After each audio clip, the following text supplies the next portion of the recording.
Hey, y'all, and welcome to day number 48 of the WSOP, which means we only have a few more days left of coverage.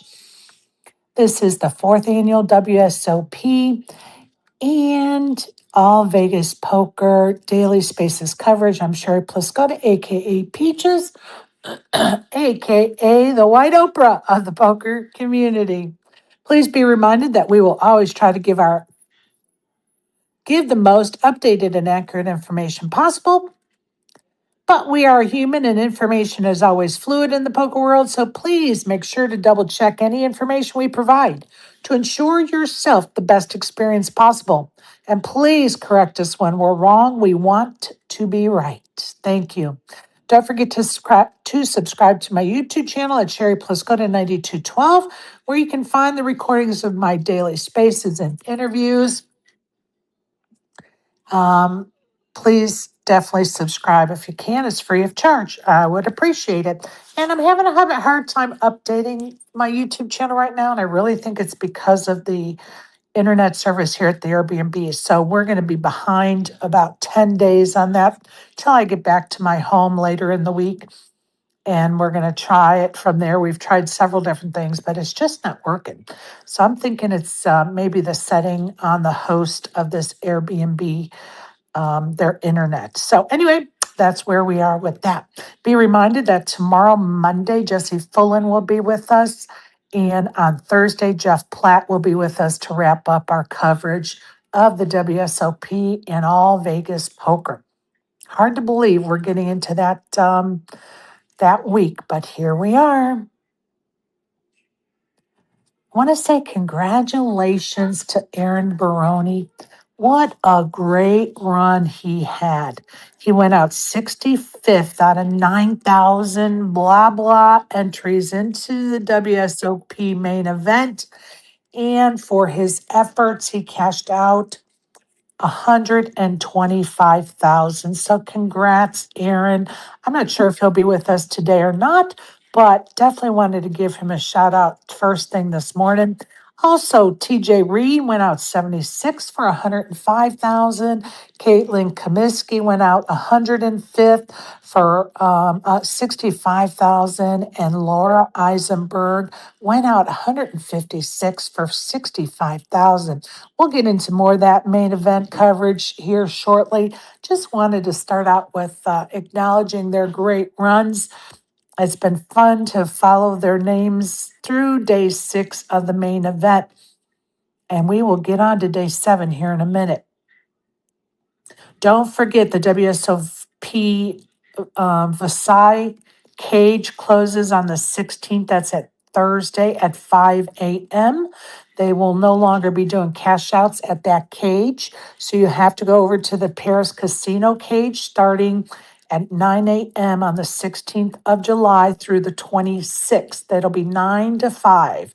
You can cash out at the Paris Casino cage.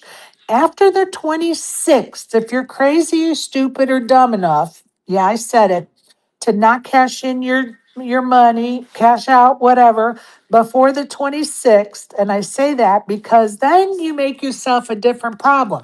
You're going to have to make an appointment in order to cash out. Oh, we're having a little hissy fit. What are we doing over here, miss?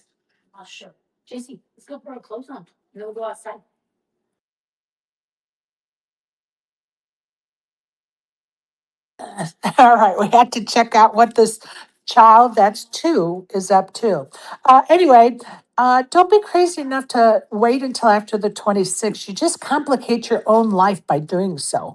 But if you're crazy enough to wait until after the 26th of July, then just email WSOP FAQ for frequently asked questions. That's WSOP FAQ at Caesars.com to make an appointment. I highly recommend you just cash out before then, but if you don't, oh well, make that appointment, folks. Um, Pardon me. A couple of winners around town. Jack Benson took out the seniors event over at the Venetian. And sorry, but I forgot to write down how much he cashed out for. But congratulations to him. Over at the Wynn, Mark Cahill took down the $1,100 turbo tournament for $39,000. So congrats to those winners.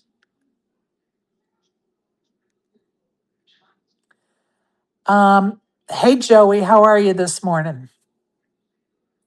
I am great. I was supposed to check out at a hotel room. Yes. Well, I have the day hotel room till today. We was supposed to check out yesterday, but then somebody in the main event asked me to do some spiritual work last night. So I'm like, so Colette and I had to unpack our suitcases, but we're gonna do the lesson and then we're gonna take off if that's okay. Awesome. No worries, buddy. And I'm going to turn it over to you in a few minutes early then.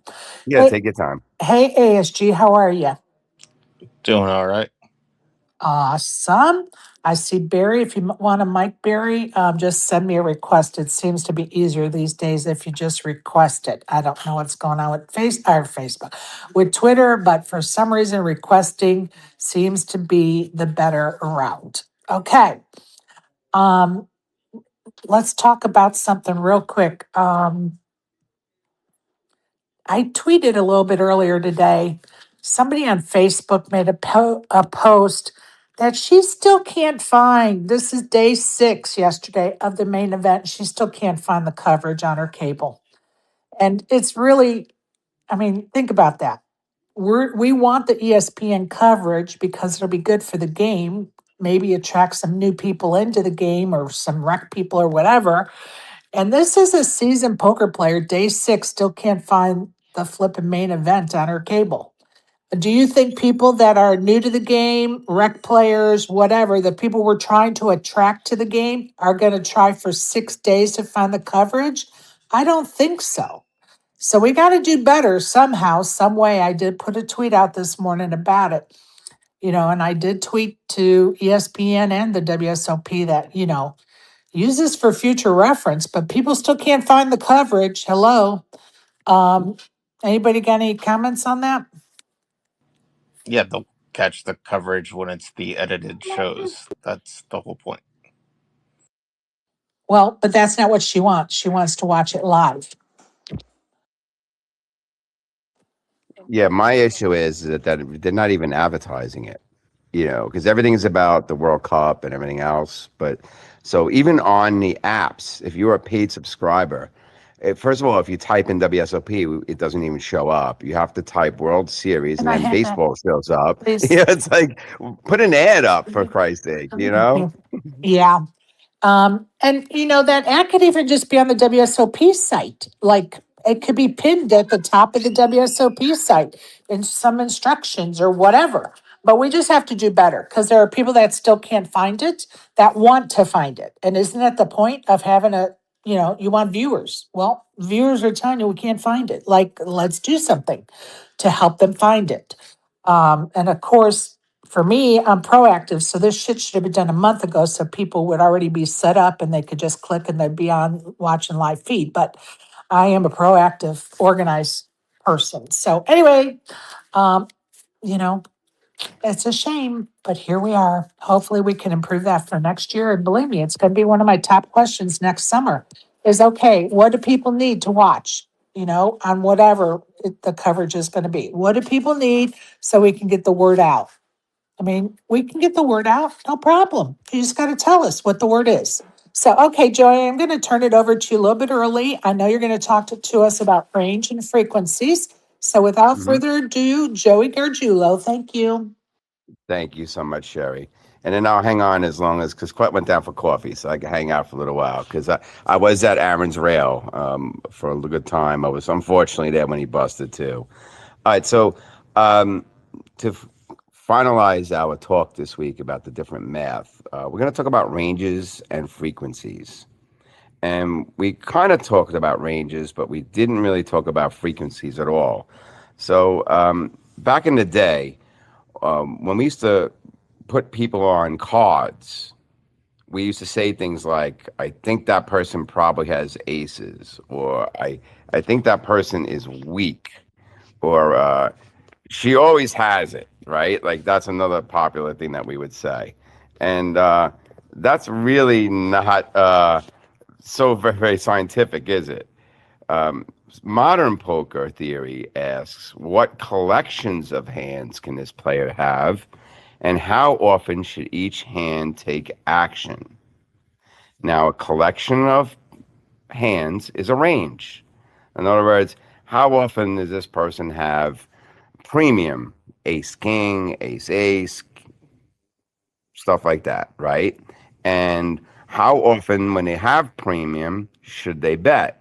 So usually people want to isolate when they have a large hand. They want to protect. They if they have aces, for instance, they don't necessarily want to scare away all their customers. They want some calls, but they want some isolation. So for the most part, and Solver will do this too. If somebody has pocket aces, there will be the same kind of raise that the person would have if they have other cards that are in the category of raising to kind of disguise them, but also isolate. And when we isolate, what we do, I'm sorry, when we are doing that, we're protecting the lower end of our range. For instance, a solver will say same type of raise if you have 10 jack suited, which is the lower end of the premiums, as you when you have aces. And what that does is that kind of tells us what the capped range is. It exposes the range. Back in the day, when before we really being very scientific or mathematical about it, um, somebody would just shove all in, and you would have to gamble. You would probably say they have a really strong hand, or it could be a bluff, because we're going to talk about that in a minute. But for the most part, they have a strong hand. Do I have a hand that I want to take against ace king? Do I have a strong pocket pair? Or maybe they don't have ace king. They have 8, 10 jack, and my pocket jacks are gold. Or maybe they have aces, and I'm just going to run into it, but I have a hand that can crack aces. It was a really unscientific way of playing poker. But then all of a sudden, frequencies came along. And frequencies tell us how often each possibility should act, not just with the calling ranges.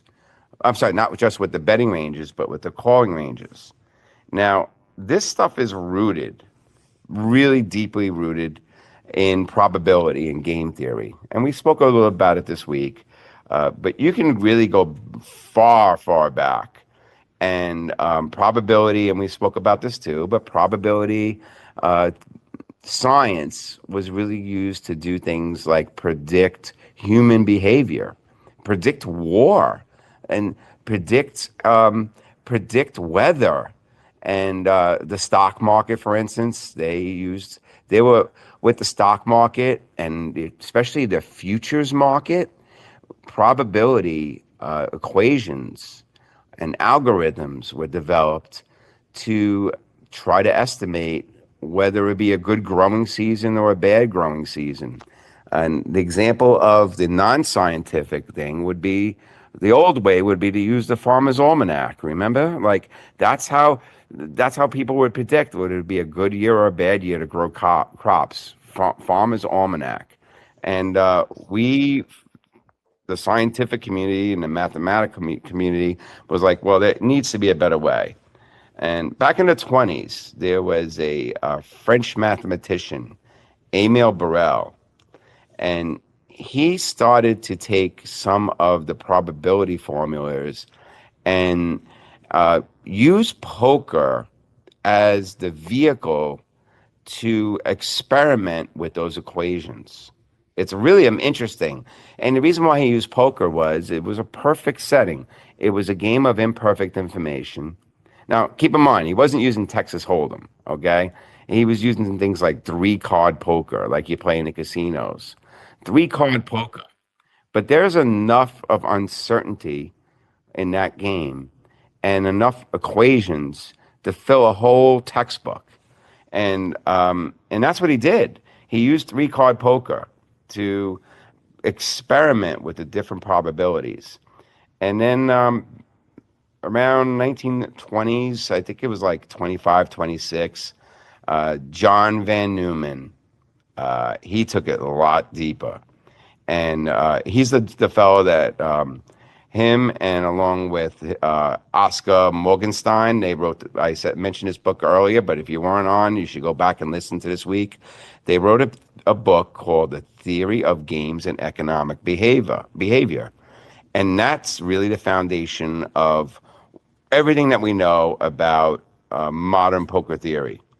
Now, they interesting used the example of the game rock paper scissors, and what they realized is that you have to have some bluffs because rock's a great choice, isn't it?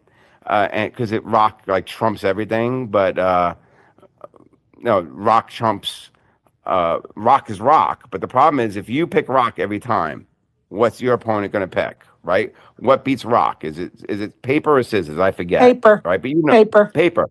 So if you pick rock every time, your opponent's going to pick paper. If you pick paper every time, your opponent's going to pick scissors.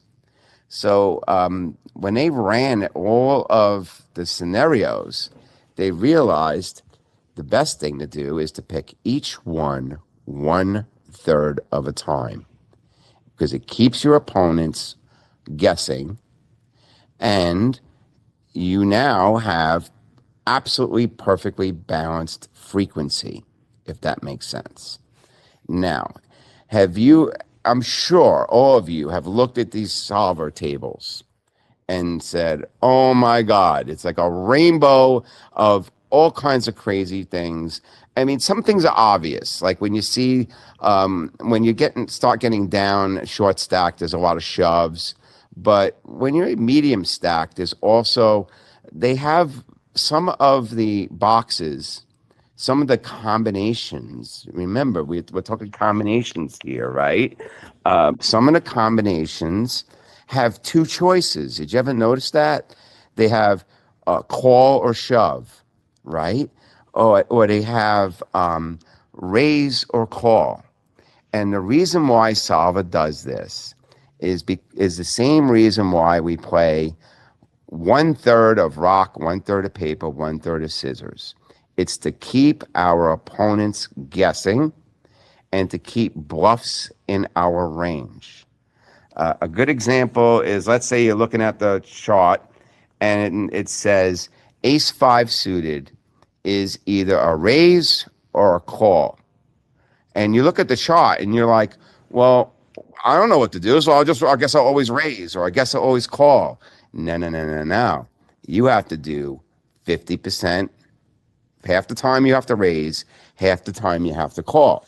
Now, you could bring in all of the other factors like who's my opponent into play, what's the table dynamics, what's all the other things that come into play. But I'm going to teach you guys a little secret that a lot of pros do that a lot of people don't know. To keep it perfectly 50-50, half the time raising with ace five suited, half the time calling with ace five suited, there are two methods that some pros use. One set of pros will, and if I get in trouble for saying this, I don't care, but I'm doing it. They'll predetermine before they enter a tournament. They'll say to myself, okay, on the ones that are 50-50, and we'll use the ace five suited, for instance, I'm going to raise all my red ace five suiteds. So my heart ace fives and my diamond ace fives, I'm going to raise them this level. And then I'm just going to call all of my spades and my clubs ace fives. And that keeps things perfectly simple. And it's not just the ace five. It's any hand that is a suited combo. They'll just stick with the suits. A lot of pros still do this, but they also know that other pros know that pros do this. So the other thing they'll do is, and you'll start noticing this more. You ever notice like a pro has to make a decision? You can see it more when you're watching a live stream. And what do? They look at the clock. Now, a lot of us think that I used to think that they're looking at the clock to figure out what the blinds are, that they're looking at the clock to figure out what the ICM pressure is. No, no, no, no, no, no. The trick is they look up at the clock. If they see an odd number, they call. They see an even number, they fold. Or maybe they tell themselves, I'm going to look at the clock. I'm sorry, not fold. Well, it could be a 50%. Maybe it was one of those things in the solver where it says call or fold. But back to the ace-5 situation where it's raise or call, some pros might tell themselves, I'm going to look at the clock. If I see an even number, I'm raising. If I see an odd number, I'm just calling. Now, they don't just do that with decisions to raise or call. They do it when they have to catch a bluff. And the decision is, and this is what I was getting, the decision is call or fold. Call or fold, because they know they're going to be right 30% of the 33% of the time, for instance. Instead of always calling, solver sometimes says call or fold. So they actually, and to keep it random, what's more random than a clock? So they just look at the clock and it looks like they're doing something else. And they already know what they're doing when they immediately look at the clock. And then they pretend like, okay, they pretend, and maybe they do take the time to see how many people are left in the tournament, what the ICM, what the next pay jump is, yada, yada, yada. But really, they were just using the clock as their random number generator, odd or even. It's sick, right? And this is the easiest way to play all those crazy scenarios that you see in the solver charts that have choices. Very, very simple. And it goes right back to frequencies, because in addition to the ranges, we have to do something half the time. Sometimes we have to do something 1/3 of the time. Solver is it's really, really complicated after a while, when you start looking at all these charts. And it's just a practical, easy way to simplify the tables. So you don't need to calculate thousands of combos during every hand anymore. You just need to ask 3 questions. The first one is, what's my opponent's range based upon how they acted, where they are in their position? So do they likely have premium holdings? Are they under the gun raising, right? Like, that means they have a premium holding most of the time, but every once in a while, that opponent might be slipping in a bluff. You never know, but most of the time, though, under the gun, they're capping their range. If they're in the blinds and they're just flat calling a raise, well, we could put them on the different kind of range, right? The blinds range, the defending range. So when the board comes out 7-8-3, there's a good chance that the big blind or small blind hit that and under the gun missed it, but under the gun still could have aces, right? The second question is, what does my range look like to them? So this is where we can get a little tricky. So when we are in the blinds and we're holding aces, and aces are supposed to raise, maybe we just flat. And our opponents, who think they know everything about poker and solver tables, are putting us on our low cards, or, then maybe a small pocket pair. They don't see the aces coming. All right. The third question is, which hands should take this action and how often, right? And that's what the solver tables are giving us. They're giving us the solutions for the hands. And it's kind of like a weather forecast. We gather the evidence, we assign probabilities, we update the model, and then we make the best decision available. That's why when we watch the weather report, they don't say it's going to rain today. They say 80% chance of rain, right? 70% chance of rain, 10% chance of thunderstorms. These are ranges and frequencies. This is it. It's everywhere in life. And when we start looking at it life that way, we start seeing all the possibilities in poker as well, because there are no absolutes. Especially, we have the ability to bluff, and our opponents have the ability to bluff. That's why frequencies really matter, because it doesn't describe what must happen, it describes how often something should happen. And that's our lesson for today. Sherry, I did text you the upcoming lessons, but I um, I was half asleep when I did it, and I put the dates in wrong. I will tell you, no lesson on Tuesday because we have a 10 o'clock flight, Okay. and I can't. Maybe I could do it from the airport, but I probably can't Yeah, because we've don't been boarding for sweat a it. ton. Don't Yeah, sweat it. yeah. Enjoy your journey home. I appreciate that lesson today on ranges and frequencies for sure. And what are you going to teach us about tomorrow? I wrote a book with this topic. It's called "Sexy Poker Hands." We're going to Sexy talk about poker hand. sexy poker Oh, hands. shika wah wah. Sexy poker hands. Thank you for that, Joey. You're Appreciate welcome. you and that lesson for sure. You got it. Thank you. ASG, what did you think about that 15-minute stall in the main event so folks could level up? Yeah, they definitely need to give the floors and the dealers the power to call the clock on players in these situations. Yeah. It's crazy. I mean, talk about so unfair.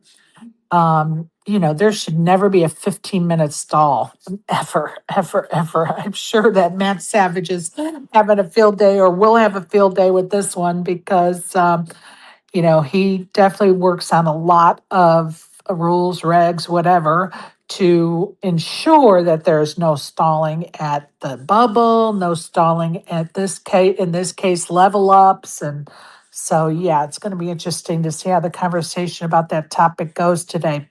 I did want to talk about a little bit of a heartwarming story and yet a sad story that poker.org article outlined.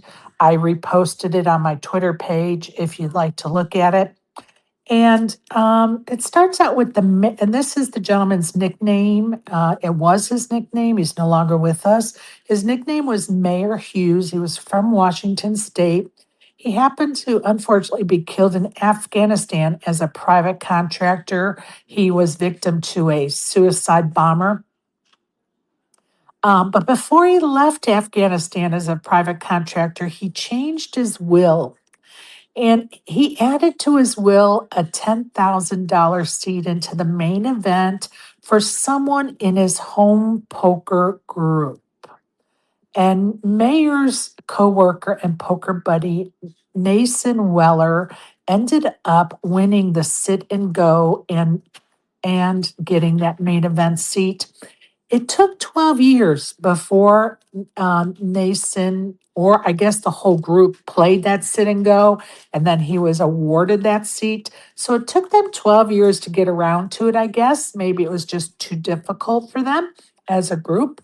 But he did, and he played in the main event this year. And I'm sorry to say, I didn't have time to look up how he finished. I do know that he was shorter than the starting stack. He took the 1D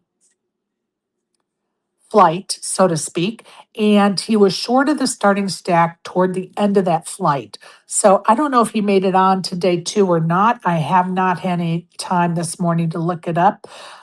If somebody else wants to do that and let me know by tomorrow so we can cover it, or come on up and tell us about it yourselves, that's fine too. But I thought that was really a heartwarming, sad but heartwarming story for sure.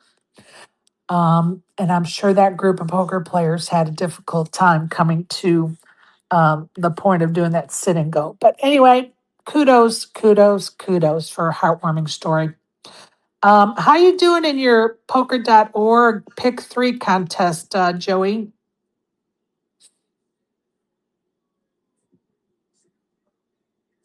Oh, how about you, ASG?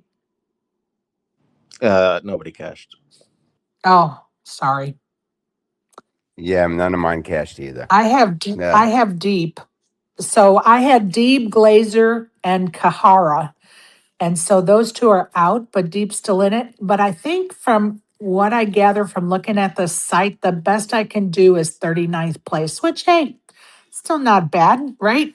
Um, but yeah, unless Deep wins it. Well, I don't know. I think their predictions, even including if Deep wins it, honestly, I didn't look at it too closely. But anyway, I still have Deep in it to win it on that one. And Team Spacers, we're in 399th position. We got a couple, points here and there over the last few days, but nothing major. And we'll probably finish hopefully in the top 300, 400. I don't think there's mathematically any way we can get into the top 100 at this point, but it's been a fun ride for sure. And unfortunately, Huck Seed got us 0 points. I'm so upset with Huck Seed. Last year it was Andrew Moreno. This year it's Huck Seed. So disappointed. But anyway, any comments on that, ASG or Joey? Nope. It's just the fact that you picked one. That's only, it's like it's so hard. So, and somebody's going to win it, obviously, but I can't. It's going to be somebody that has the winner and just happened to have two people that was in the top 100. Right. Right. 100%. Okay, I'm going to go over what's going on at the WSOP today at 10 a.m. Event number 95, day 1A of the $500 Summer Saver. At 11 a.m. is the restart of the Gladiator $300 buy-in tournament, event number 88.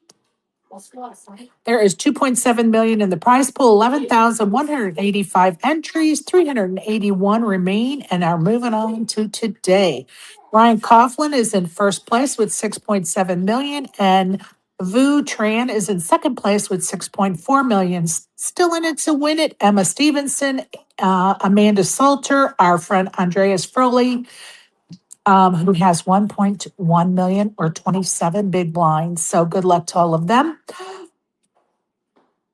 Event number 82, the restart of the main event, starts at 11 o'clock. It is day 7. 85 million in the prize pool, 9,208 runners, 62 remain, 10 million at the top for the winner. Tyler Gaston is in first place with 21 million. Blake Barossi has 19.4 million. Still in it to win it. Todd Bronson has 17 million. Ralph Perry, 13.8 million. Deeb, 7.7 million. Pad, 6.8 million. Brock Wilson, 7.8 million. And then just some others to mention: Giuseppe Panaleo, Michael Gagliano, Eleno, William Givens, John Weiss still in it to win it. The only female left in the bunch is the underdog at the bottom of the heap. As far as chip stacks sizes are concerned, Kongya Zhang, Zhang, is, like I said, the 62nd in chip stack sizes with 1.4 million. But guess what? A few double ups and she's right in the middle of the pack again. So 12 p.m., event number 89 begins, day 3 of the 3K Mid Stakes Championship, 9.7 million in the prize pool, 3,668 entries, 167 remain, 1.1 million at the top for the winner. Mitchell Heinem from the UK has 2.6 million in chips, and he is our chip leader. Alan Fierro of Italy has 2 million in chips. Some notables still in it to win it. Our very own Nikki P's in 14th position with 1.6 million. Maurice Hawkins is in 54th position with 955K. And Lily Coletto is in 154th position with 251,000. So good luck to those that are still in it to win it. 12 p.m. event number 93, day 1B, $1,500 closer. 1 p.m. is event number 94, day 2, the 10K six-handed tournament, 3.3 million in the prize pool, 357 entries, 130 remain. Kenzo Ishadi from China is our chip leader with 479,000. Fareddin Mustafa has 477 in his chip stack, so he is in second place. Some in it to win it still. Kristen Foxen in fifth position with 414,000. Andrew Moreno in eighth position with 354,000. Race near Adam Hendricks, Mateus Seidel, Victoria Lifshitz, Poker Bunny, Shannon Shore, Alex Foxen, Steven Song, all still in the pack trying to win it. At 2 p.m., event number 96, day 1, 3K six-handed PLO tournament begins. A winner at the WSOP event number 91 was the $1,500 pick your own PLO, 1 million in the prize pool, 129 got paid. Sergio Benso, who started out yesterday second in chip stack sizes, took it down and took home 196,000. And the chip leader going into yesterday was Fahad Jazami, or no, that's not right. Jamazi, was the chip leader going into yesterday and ended up second. So they swapped positions, but he took home 100, excuse me, he took home 130,000. So congrats to those winners at the WSOP. Anybody have anything they'd like to bring up? Go ahead, Joe. If I'm not allowed to say his name for whatever reason, but I don't think I am. Hussein Essen, the oldest man ever to win the World Series of Poker main event in 2019, is still in the main event, and he's like top 5 stack. Okay, let me just going to stop you for a minute and say, there's only a handful of people that I've told everybody, let's not talk about them. So if the person's not one of those, just go ahead and talk about them. And then if I just say, hey, Okay. Joe, let's not talk about them next time, just take it for what it's worth. Don't be Okay. offended. Just trying to be, Yeah. just trying to And I vibe. Yeah, so appreciate that. I just don't want you to feel I like just you're on find it eggshells. strange that, you got it. I just find it strange that he's not getting the press coverage that he should,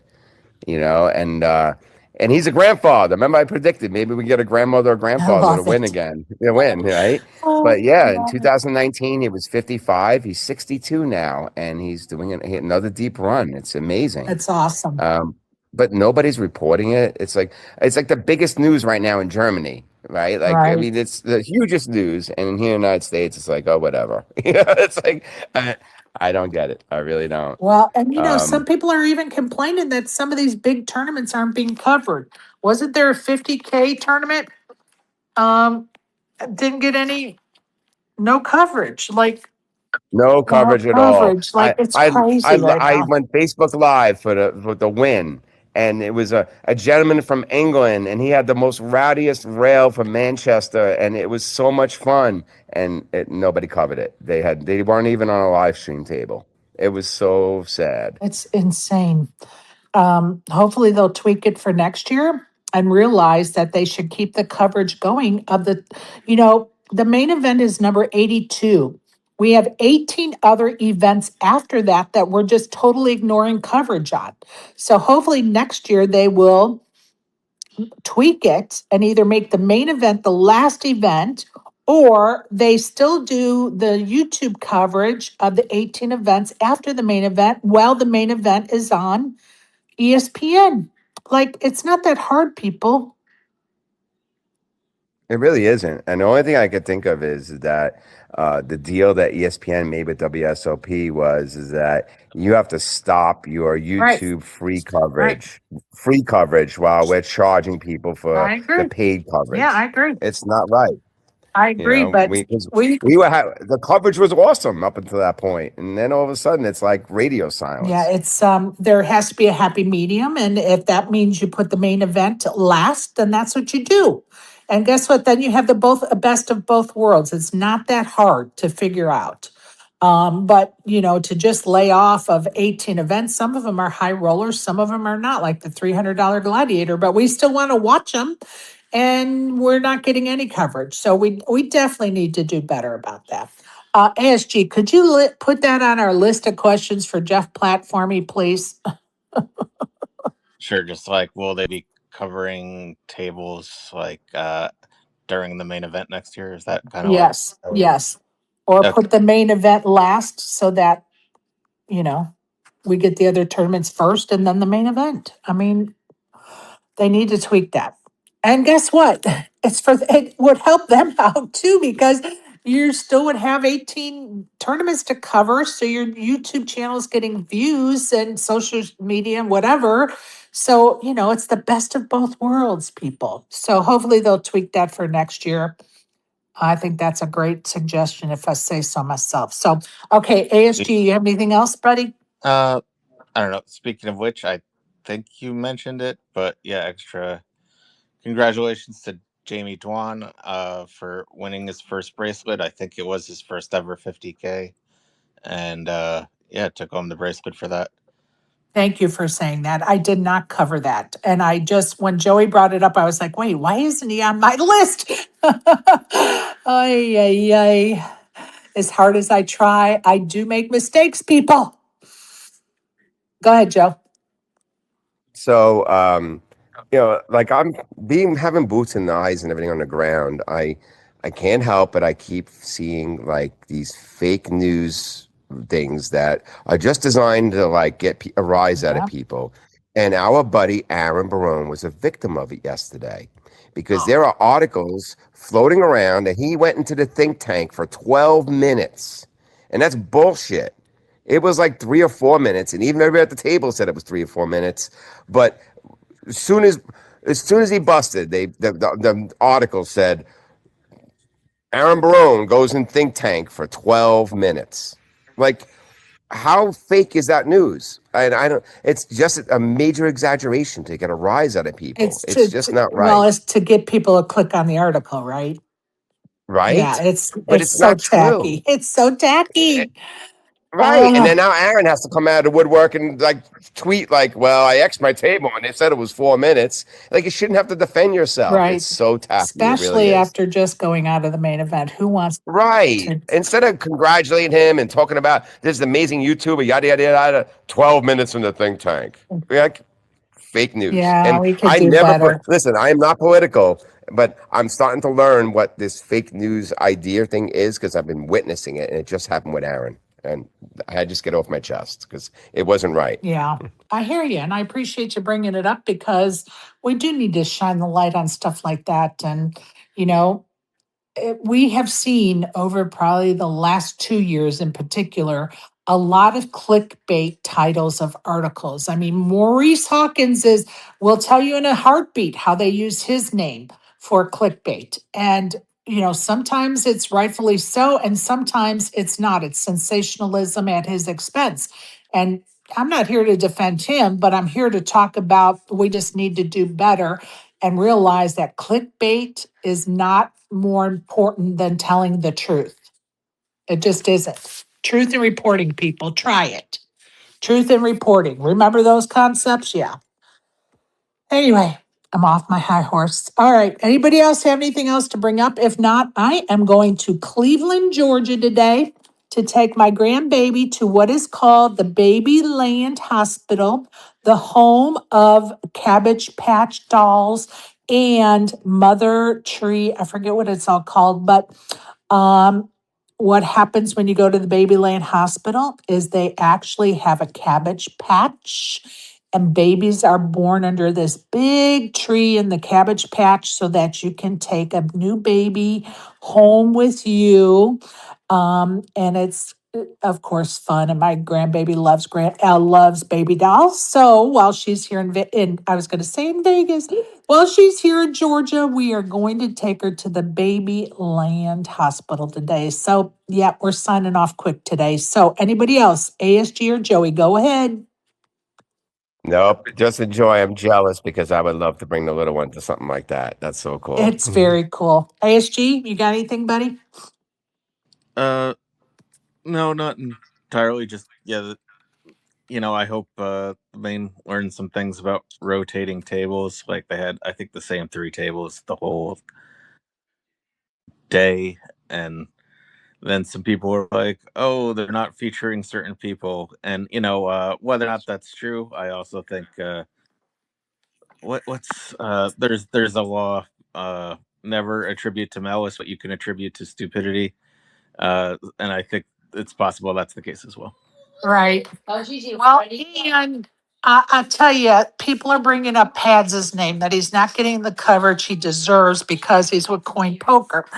Well, say what you want about the situations. It's a little coincidental, right? That he's not getting any coverage, and Yep. he was first denied vloggers pass, and then they rectified that and gave him a vloggers pass, and now he's not been on any featured tables, and he is a crusher, and so there's arguments on both sides of that coin. But they're also not featuring Todd Brunson, and he's not affiliated with anybody. Who knows what's going on over there? Right. And we can't, and also they're not complaining. Like Pat's not complaining about not being on the featured table. For all we know, they could have asked him and he said, no, thanks. Let's wait until I get to the final table. And same thing with Todd Brunson.